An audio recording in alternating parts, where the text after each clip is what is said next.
What's up, guys? So I'm gonna be telling you guys kind of a part 2 to my scariest babysitting stories that I told you guys a couple weeks ago. I was thinking last night, like, I had so many crazy, like, paranormal type experiences with this family and the kid that I watched for them that it's just insane. And what's crazy is, like, as I was thinking about them and thinking about the whole situation, I got a text from them, and I have not talked to them in almost 2 years. December will be 2 years. So literally, like, a year and 9 months. How they found me in the first place was really crazy because I'd been going to school on the East Coast, and my friend had an account on care.com, and she'd been watching this handicapped teenager for his parents a couple times a week. They would just chill, play video games, stuff like that, but then, like, if he needed moved or, like, helped mobility-wise, she would help him out. And they paid her like $30 an hour. So then I signed up for an account, like, hoping to find something like that. I never did, but it sounded like a really sweet gig. So then when I moved back to California, I hadn't ever really used the website or, like, been on it in a couple of years.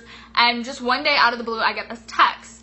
And the text is from a family who they want their daughter to have everything that is in my profile. It was crazy. They, like, matched so specifically. For instance, their daughter, they wanted somebody who could teach her a musical instrument, teach her ASL or, like, tutor her in ASL, who had experience tutoring, and who had, like, a certain number of years of experience teaching swim lessons. And it, like, was exactly my profile. And my profile still said that I was living on the East Coast. It was just insane that they somehow managed to find me in the first place. But they sent me a text and they're like, hey, we're moving into this area, blah, blah, blah.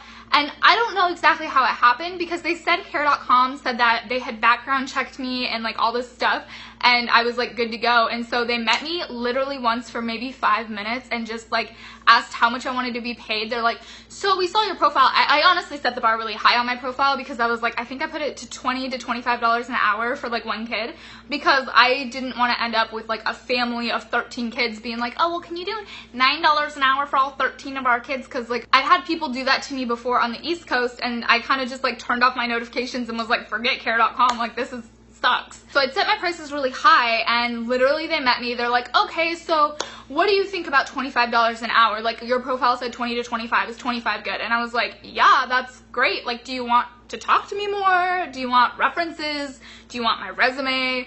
Do you want, like, a background check? And they're like, oh no, care.com took care of it all. Like, we know about you. You're good. You're gonna be great. You want to come by and meet our daughter? And so I was like, okay. They were professionals that had just moved to the area. So like I said in my previous video, they had been moving around to different places, rental to rental, until they could purchase a place. And so the first rental they were in was, like, this tiny, tiny, tiny little, like, closet-sized rental that was kind of ghetto. And then their second place is the place I told you guys about in the scariest babysitting stories. And then this place is their actual house, which is the next place that they moved after moving out of that place. So we moved out of that place, and I was so glad because, for one thing, I don't know, it just had a creepy vibe to it. So I was just, like, really glad that they were moving, and I was excited that they'd found, like, a place, whatever. So they moved into their new house, and from the second that they moved in and I walked in the door, I was like, this place is haunted. For sure. Great. Because, like, I have always had, like, weird paranormal experiences with things. I can pretty much tell you when I walk into a room if there's, like, presences there. I'm one of those weird people. So the family was just moving into this place, and all of their stuff was where they had lived before in a different city in, like, a storage unit. And so they mainly just had one bed in the master suite, and then the rest of the house was pretty empty. They had, like, one knife, one spoon, one fork. I'm not even kidding. They just would, like, wash it and put it back in the drawer, and then the next person could use it. I don't know. They just didn't want to, like, carry a ton of stuff around and move from place to place. So they had moved into this new place, and they hadn't had an opportunity to take time off work, go get their stuff, and bring it back. Now, honestly, from the start, I heard, like, weird noises at night. I would hear, even during the day, you'd hear weird noises, or, like, a door would randomly open. And this was a nice house. It wasn't like some rink-a-dink rental house that doesn't work right.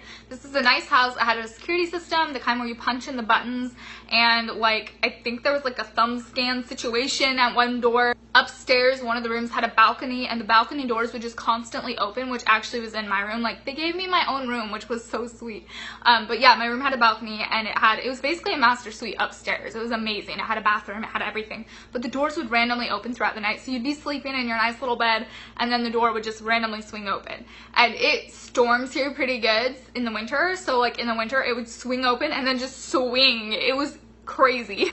When they first moved in, they didn't have a lot of stuff yet, though, like their beds or anything like that. So the options were either to sleep up in this girl's room. She was, like, 9 or 10 or something, and she could sleep in a sleeping bag on the floor and I could sleep in a sleeping bag on the floor, or we could sleep in the master bedroom, which was downstairs, and just sleep on her parents' ginormous like king size bed. Most nights, except for like the rare occasion when she really wanted to sleep in like her room, we would sleep downstairs in her parents' room. One of the first nights we were in this place, I was like reading kind of over by the wall, just like on the floor reading a book or something with I think like a headlight or something on so I wouldn't wake her up. The little girl I watched was in bed sleeping, and all of a sudden I heard kind of this like clicking noise, and I was like, what is that? So I went and checked, and the back door was open, and I was like, that's weird. So I shut the back door, I locked it, and then I went and I had to shut all the doors in the house and check them. I wanted to double check them, which they all were locked besides that door. I also checked windows, made sure the alarm system was on, all that good stuff, because it's probably like 11 o'clock at night. It wasn't like early evening or anything crazy like that. So I checked everything, I went back into the bedroom, and I was reading some more. And this time I heard a big, huge crashing noise, which was extremely intimidating because I was like, what on earth could be crashing in the house if nobody's in the house? So then I started to think maybe I locked like a burglar in the house with us and alarmed him in or something. I don't know. So I took my phone and I put it on like 911 with like the finger on the button. You guys know what I'm talking about. And I started walking through the house and like checking all the different rooms. I even checked like the upstairs where like my room was, and I checked like the balcony and like all the different doors upstairs. I checked windows. There wasn't any furniture yet in any of these rooms though, so it wasn't like there were like beds to look under. So I mean, you could open a closet, but it was empty. There was nothing in it. So it was very easy to see that nobody was in the house, right? So I like walk around to see kind of if anything had fallen off the shelf, or like in the kitchen they'd just gone shopping. I think they went to Costco or something. There were some big boxes on the counter, but those were still there. So I went back to the bedroom and I was just like, okay, maybe something crashed outside, whatever, we'll deal with it in the morning, you know? A few minutes later, I get a text from her dad and it says, hey, the alarm's going off. Are you guys okay? It doesn't show any of the doors or windows are open, but like the alarms are going off. And I was like, that's really weird. No, we're fine. And I just checked the whole house because I heard a noise, but like, there's nobody here. And he was like, oh, maybe it's like an animal outside, or, you know, whatever. Something triggered the alarm, but if it doesn't seem to be a problem, I'll turn it off. 2 seconds later, I get another call from him, and he's like, hey, the alarm's going off again. This time, I didn't hear anything weird. Nothing weird was happening. And I was like, well, do you know where the alarm's coming off from? And he said, yeah, our bedroom suite door. Now, their bedroom that was downstairs had a balcony as well. Of course, it was on the bottom floor, though, so it opened up into, like, a garden area. But it was, like, those double opening doors that are glass and wood. You know what I'm talking about? I'm not fancy enough to know what those are. But it was those types of doors, and I was, like, literally sitting right next to them reading. And so I, like, turned around. They didn't have curtains or anything on them, so it's, like, dark outside. I have a tiny bit of light inside, but I'm, like, thinking to myself, if somebody's out there right now, they could look in and see me, and that's super creepy. So I'm like, okay, should I turn my light off? Like, what should I do? But I just, like, reached up and I checked to see if the door was locked, and it was locked and it wasn't moving. And so I'm like on the phone with him still, and I'm like, everything seems to be fine, the door is locked, I don't know what's going on. And he's like, maybe it's just the wind. Like, sometimes wind, or, you know, birds, if they're like up in the eaves or something, can sometimes trigger sensors in weird ways. So I'll just tell him to turn it off. So he turns it off. A couple of hours go by, and I decide to finally go to sleep because I have to get up at like 5 in the morning to get this girl ready for school. I go to sleep, and the next thing I know, I'm being woken up by a huge crashing noise coming from like the bathroom area. This noise actually woke the girl that I was watching up, and she like didn't wake up for anything, but it like woke her up. So she's awake, I turn on the light, we open the bathroom door, and on the ground is like a ton of like shampoo bottles and conditioners and deodorant, like all of the different like bathroom supplies that you would have in your bathroom. So I asked the girl who I babysitted, I was like, hey, did you guys leave these on like an edge or something? Like, why, do you know why these would be on the floor? Why they would have all fallen and made that like huge noise and woken us up? And she was like, no, like they should have been in the bathroom or like up on the counter, like where they should be. Like deodorant should have been in the cupboard, you know? And I just really didn't believe her because, to be honest, she's a little bit of a fibber, just, you know, kids. So I was like, okay, sure, let's go ahead and put these where they belong. So she helped me really quickly to just pick up everything and put it back, which only took a few seconds. And then I put her back to bed, and I went back to bed. An hour later, on the dot, the same noise.